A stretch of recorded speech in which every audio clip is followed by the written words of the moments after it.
Donc, il est très important de bien enlever le fameux morphile, le rebord que vous créez sur le bord de votre lame après l'aiguisage. Donc, le fait, par exemple, de laisser un petit peu de morphile va faire en sorte que votre lame va couper beaucoup moins. Je dis des fois que c'est comme si vous vous promeniez en pneu d'été, en plein hiver, lorsqu'il y a une grosse neige. C'est certain que le moindre petit morphile va avoir un gros effet sur la coupe de votre lame. Donc, comme premier outil, on a la fameuse petite pierre ou la petite pierre de côté, la pierre de déburinage. Donc, ces pierres-là vont pouvoir faire un bon travail, mais il est important que la pierre ne soit pas trop longue. Dans ce cas-ci, cette pierre-là est beaucoup trop longue. Pourquoi? Parce que votre lame, comme vous le savez, est courbée. Et avec une pierre qui est trop longue, vous allez toucher seulement sur les extrémités de la pierre. Ce qui va se passer, c'est que vous n'aurez pas un très bon contact sur la lame. Éventuellement, vous allez créer des petites coches sur votre pierre et donc créer un problème éventuel sur la lame. Donc moi, ce que je suggère, si vous voulez travailler avec des petites pierres de côté, c'est de les casser carrément pour faire en sorte qu'elles ne soient pas plus longues que 1 pouce, 1 pouce et demi, maximum 2 pouces. Je vous dirais que ça, c'est une bonne largeur. Autre petit point sur ces petites pierres de côté, c'est important qu'elles soient en bon état. Si elles commencent à avoir des coches dedans, des strips comme on dit, votre pierre n'est plus bonne. Donc, il s'agit de la changer. Parce que si vous travaillez avec un outil qui n'est pas droit, comme je le disais, vous pouvez créer un gros problème sur votre lame. Vous pouvez faire en sorte que votre lame ne soit plus droite et qu'éventuellement vous ayez beaucoup de difficultés à enlever votre rebord. Et finalement, ce qui est important de savoir, c'est qu'il faut que vos pierres soient propres. C'est la difficulté avec ces pierres, c'est qu'elles s'encrassent assez rapidement.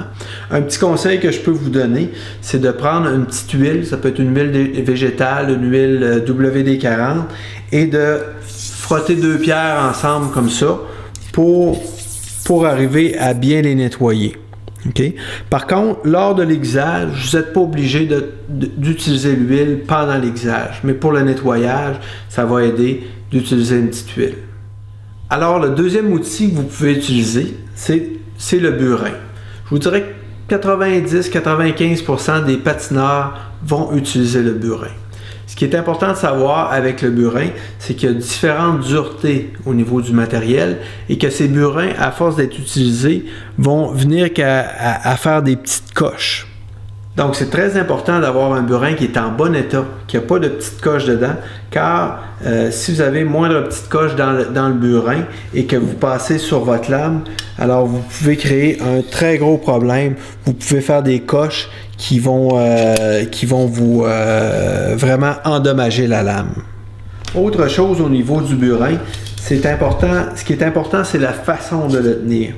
Moi, ce que je suggère, c'est de placer un petit linge comme ça sous la lame pour être en mesure de bien pincer le burin sur la lame. OK? Sans blesser votre doigt.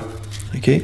Ça peut être un petit, dans ce cas-ci, j'ai pris une petite guenille, un petit Scott Towel que j'ai replié. Ça peut être un bout de guenille que vous coupez.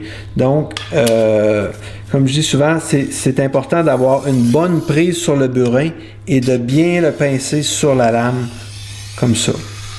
Et de faire très attention de ne pas faire basculer le burin sur la lame. Encore une fois, vous pourriez endommager sérieusement votre lame. Troisième type d'outil, ce sont les pierres au diamant. Ces pierres-là vont très bien travailler. Par contre, c'est important que la pierre, encore une fois, ne soit pas trop longue. On a vu des pierres au diamant qui étaient beaucoup plus longues et moi, j'ai jamais prôné pour ces pierres parce que, encore une fois, on avait un contact qui était seulement sur les extrémités.